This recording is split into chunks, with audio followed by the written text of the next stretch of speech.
पाकिस्तान ਨੂੰ ਕਰਜ਼ ਫਰਾਹਮੀ ਦੀ ਮਨਜ਼ੂਰੀ। IMF ਐਗਜ਼ੈਕਟਿਵ ਬੋਰਡ ਦਾ ਇਜਲਾਸ 12 ਜੁਲਾਈ ਨੂੰ ਹੋਏਗਾ। IMF ਹੁਕਾਮ ਦੇ ਮੁਤਾਬਿਕ ਐਗਜ਼ੈਕਟਿਵ ਬੋਰਡ ਦੀ ਮਨਜ਼ੂਰੀ ਤੋਂ ਬਾਅਦ ਪਾਕਿਸਤਾਨ ਨੂੰ ਕਰਜ਼ ਦੀ ਪਹਿਲੀ ਕਿਸ਼ਤ ਜਾਰੀ ਕੀਤੀ ਜਾਏਗੀ। IMF ਹੁਕਾਮ ਦਾ ਕਹਿਣਾ ਹੈ ਕਿ ਪਾਕਿਸਤਾਨ ਨੂੰ ਦਿੱਤੀ ਜਾਣ ਵਾਲੀ ਪਹਿਲੀ ਕਿਸ਼ਤ ਦਾ ਹੁਜਮ 1.1 ਅਰਬ ਡਾਲਰ ਹੋਏਗਾ।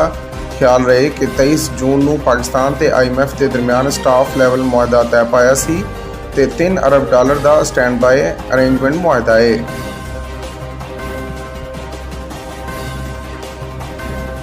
IMF ਡੀਲ ਦੇ ਅਸਰਾਤ ਸਟਾਕ ਮਾਰਕੀਟ ਵਿੱਚ ਤੇਜ਼ੀ ਦੇ ਬਾਅਦ ਡਾਲਰ ਸਸਤਾ ਹੋ ਗਿਆ। ਓਪਨ ਮਾਰਕੀਟ ਵਿੱਚ ਡਾਲਰ 5 ਰੁਪਏ ਸਸਤਾ ਹੋਇਆ, ਜਿਸ ਤੋਂ ਬਾਅਦ ਡਾਲਰ ਦਾ ਭਾਅ 285 ਰੁਪਏ ਹੋ ਗਿਆ।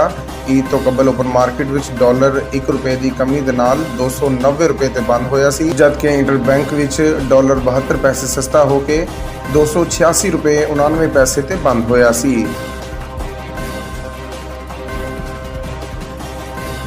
ਜਹਾਂਗੀਰ ਤਰੀਨ ਦੇ ਸਿਆਸੀ ਰਾਬਤਿਆਂ ਵਿੱਚ ਤੇਜ਼ੀ। ਪੰਜਾਬ ਤੋਂ ਵੱਡੀ ਤਾਦਾਦ ਵਿੱਚ ਰਹਿਨੁਮਾਵਾਂ ਦੀ ਸ਼ਮੂਲੀਅਤ ਦਾ ਇਮਕਾਨ। ਜ਼ਰਾਏ ਦੇ ਮੁਤਾਬਿਕ ਜਹਾਂਗੀਰ ਤਰੀਨ ਦੇ ਸਿਆਸੀ ਰਾਬਤਿਆਂ ਦੇ ਬਾਅਦ ਪੰਜਾਬ ਵਿੱਚ 30 ਤੋਂ ਜ਼ਾਇਦ ਸਾਬਿਕ ਅਰਕਾਨ ਅਸੈਂਬਲੀ ਦੀ ਪਾਕਿਸਤਾਨ ਇਸਤਹਿਕਾਮ ਪਾਰਟੀ ਵਿੱਚ ਸ਼ਮੂਲੀਅਤ ਦਾ ਇਮਕਾਨ ਹੈ। ਜ਼ਰਾਏ ਦਾ ਕਹਿਣਾ ਹੈ ਕਿ ਜਹਾਂਗੀਰ ਤਰੀਨ ਤੇ ਅਲੀਮ ਖਾਨ ਆਇੰਦਾ ਕੁਛ ਰੋਜ਼ ਤੱਕ ਲਾਹੌਰ ਤੇ ਇਸਲਾਮਾਬਾਦ ਤੇ ਕਰਾਚੀ ਵਿੱਚ ਮੁਲਾਕਾਤਾਂ ਕਰਨਗੇ, ਜਦਕਿ ਪਾਰਟੀ ਕਿਆਦਤ ਦਾ ਖੈਬਰ ਪਖਤੂਨਖਵਾ ਦੀ ਵੱਡੀ ਸਿਆਸੀ ਸ਼ਖਸੀਅਤ ਦੇ ਨਾਲ ਵੀ ਦੁਬਾਰਾ ਰਾਬਤਾ ਹੋਇਆ। ਜ਼ਰਾਏ ਦੇ ਮੁਤਾਬਿਕ ਇਸ ਹਫ਼ਤੇ ਪਾਰਟੀ ਦੀ ਇਲੈਕਸ਼ਨ ਕਮਿਸ਼ਨ ਵਿੱਚ ਰਜਿਸਟ੍ਰੇਸ਼ਨ ਵੀ ਮੁਕੰਮਲ ਕਰ ਲਈ ਜਾਏਗੀ। ਜਹਾਂਗੀਰ ਤਰੀਨ ਤੇ ਅਲੀਮ ਖਾਨ ਦੀ ਮਨਜ਼ੂਰੀ ਤੋਂ ਬਾਅਦ ਇਲੈਕਸ਼ਨ ਕਮਿਸ਼ਨ ਵਿੱਚ ਦਰਖਾਸਤ ਦਿੱਤੀ ਜਾਏਗੀ।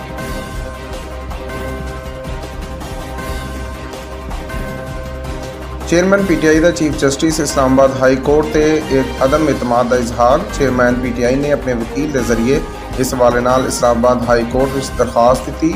ਇਮਰਾਨ ਖਾਨ ਨੇ ਤੋਸ਼ਾਖਾਨਾ ਕੇਸ ਦੇ ਟ੍ਰਾਇਲ ਦੇ ਖਿਲਾਫ ਦਰਖਾਸਤਾਂ ਦੂਸਰੇ ਬੈਂਚ ਨੂੰ ਮੁੰਤਕਿਲ ਕਰਨ ਦੀ ਸਦਾ ਕਰਦਿਆਂ ਹੋਇਆ ਮੌਕਫ ਅਪਣਾਇਆ ਕਿ ਯਕੀਨ ਹੈ ਕਿ ਇਸ ਬੈਂਚ ਤੋਂ ਸ਼ਫਾਫ ਤੇ ਗੈਰ ਜਾਨਿਬਦਾਰਾਨਾ ਇਨਸਾਫ ਨਹੀਂ ਮਿਲੇਗਾ। ਇਸਤਦਾ ਹੈ ਕਿ ਚੀਫ ਜਸਟਿਸ ਚੇਅਰਮੈਨ ਤਰੀਕੇ ਇਨਸਾਫ ਦੀ ਦਰਖਾਸਤਾਂ ਸੁਣਨ ਤੋਂ ਮਾਜ਼ਰਤ ਕਰ ਲੈਣ ਤੇ ਕੇਸ ਦੂਸਰੀ ਅਦਾਲਤ ਨੂੰ ਮੁੰਤਕਿਲ ਕਰ ਦੇਣ।